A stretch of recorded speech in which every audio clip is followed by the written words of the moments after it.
Hey, what's up, you guys? Welcome back to my channel, Just Simply Sports with me. I am Kaja. If you're new here, welcome, like, subscribe to my channel. If you're not new, thank you for continuing to rock out with me. Now, before we get started on Kawhi, let's just have a moment of silence. Just a moment, you guys. Bow your heads with me.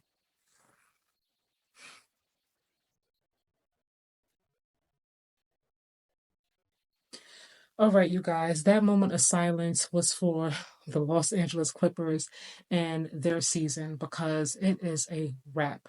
As we all know, Kawhi is out indefinitely to start the NBA season. And if I'm being honest, I don't think he's going to come back at all this season. It's been months since he's actually played basketball, and his knee is still bothering him.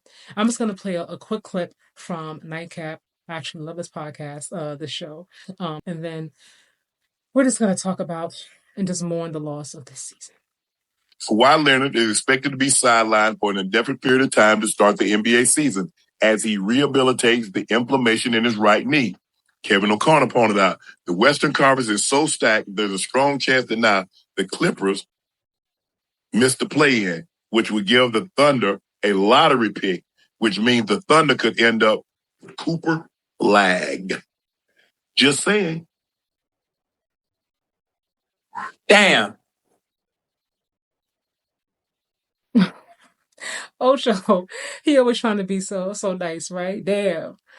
Yes, damn is right. Cooper Flag. The West is already stacked, as we know, but Cooper Flag. If you don't know about Cooper Flag, you better find out because I don't know where you've been. That young man is projected to go number one. For me, it's between Cooper Flag, Dylan Harper, Ace Bailey. I feel like those three young men are gonna round out the top three as of right now. We'll have to see what happens in the season. Injuries play a part, you never know. But if healthy, and just what I'm expecting, what I've been seeing following them from high school and then college, now they're in college, I'm expecting those three to be in the top five. But back to Cooper Flag. Cooper Flag is such a high draft pick. He is so talented. And him with Shea on OKC, I like it. I like it. OKC, we all know they finished out, number one in the West last season. If they were to get him, that just puts them even closer. If you ask me to, contending against like that final round, really contending for, the championship, so I don't know, but I'm thinking, why was Steve upset, number one, that Kawhi was dropped from Team USA? He made the point that he was disappointed in Kawhi not being a part of Team USA. Sir, respectfully, why did you even want him a part of Team USA when he is not healthy? I mean, did you pay him all that money and get rid of Paul George to keep Kawhi just so that he could play for Team USA but then not be able to play for your team? They have a brand new arena and they have no superstar to fill it. And that's no slight to James Harden because obviously James Harden is a talent. He is a star in his own right. But James Harden to me is not enough. I'm not going to pay, me personally, I'm not paying my hard earned money, to come to a brand new stadium to see James Harden lead a team without a Kawhi Leonard or a Paul George. To me, that makes no sense to me. And if I'm an owner, why am I investing over 100 million in a player who's never available to play, especially in the playoffs? Now, last season was his healthiest season. I believe he played in 52 games, which was his healthiest since what, 2020, 2021, somewhere in there. Again, you didn't want to pay Paul George. You wanted to keep Kawhi as number one. Make it make sense. Make it make sense. He's been having knee issues for a while. This is nothing new at all. And the fact that he hasn't played in half a year, he hasn't played in 6 months, and his knee is still bothering him, that's actually concerning. Now, I see a lot of people, Kendrick Perkins, I saw, I think, Acho on the facility, and they were speaking about maybe, Kawhi should just really consider retiring. I'm not an NBA player. I don't know what it's like to be an NBA player or any professional athlete, right?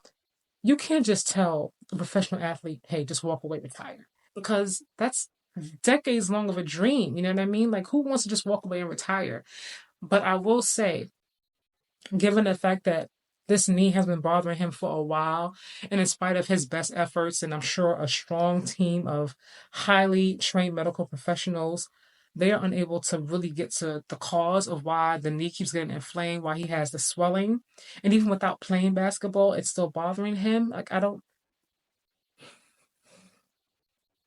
know where the Clippers go from here. I really, really don't. I'm not sure if they're going to bring someone else. And I strongly advise that they do, because if you want to win a championship, it's going to take more. It's going to take more than James Harden. I do hope that in this time that Kawhi is out, that they allow my guy Bones to get some meaningful minutes. That young man is beyond talented. To me, he should never have been sitting on the bench as much as he was last season. He came in, he was dropping some baskets, getting some points with the little bit of time that he did get. I don't know what else they're going to do, but James Harden to me is not enough. And like I said, as an owner, as a fan of the game watching, and just from a business side, why would you invest millions of dollars in someone who was never able to play? Yes, we know he's an NBA champion. Yes, we know that when healthy, he is easily top five player in the NBA, but he's never healthy.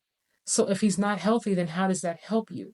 I'm trying to figure out what's thinking when he decided that he was gonna pay Kawhi, and then he said, Paul George, you can go ahead and go. And then go to the Sixers of all teams, with a healthy Joel Embiid, a Tyrese Maxey. Like, what were you thinking? I would never have made that trade. I would have kept Paul George if you ask me. You have a new arena. You spent millions of dollars investing in that, building it from the ground up. You want fans to come. You want to make that money back. Who's coming just to see James Harden by himself? Look, I don't know what the Clippers are going to do. I don't know what they should do or who they can even get at this point or make a trade for or whatever. But the West is stacked. John Morant is back. You have an OKC team who is young, who is only going to grow from last season. You have Ant-Man with Julius Randle. You have Rob Dillingham, who's there now. Rob with the shifts. I like that young man. Very talented. The Warriors look a little bit better than what I expected. The Lakers, I'm not expecting much because outside of LeBron, AD, maybe D'Lo, depending on how he's feeling because he's inconsistent. AR. I don't see them getting to the finals or even the Western Conference finals for that matter, but DeMar DeRozan is there with the Kings now. There's a lot of talent, so things can go however. But I do know that James Harden by himself, given the talent they have in the West, is not going to be enough. It's just not. So what do you guys think about this? Should Kawhi retire, or should he try to find some way to fix this knee and then come back maybe the end of the season, and then get ready for playoffs if they even get that far?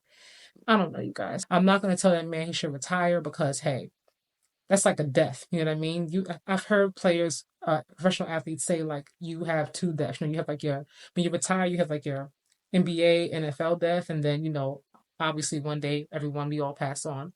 But that's more, and that's you have to mourn that. You have to accept it, and I'm not sure he's there. If he's still trying to figure out what's going on with the knee, I don't think he's at the point where he's accepted that maybe I should just retire and walk away from this. But what do you guys think? Should he retire? Should he try to get healthy and come back? What are your thoughts? Let me know. I will see you in the next video.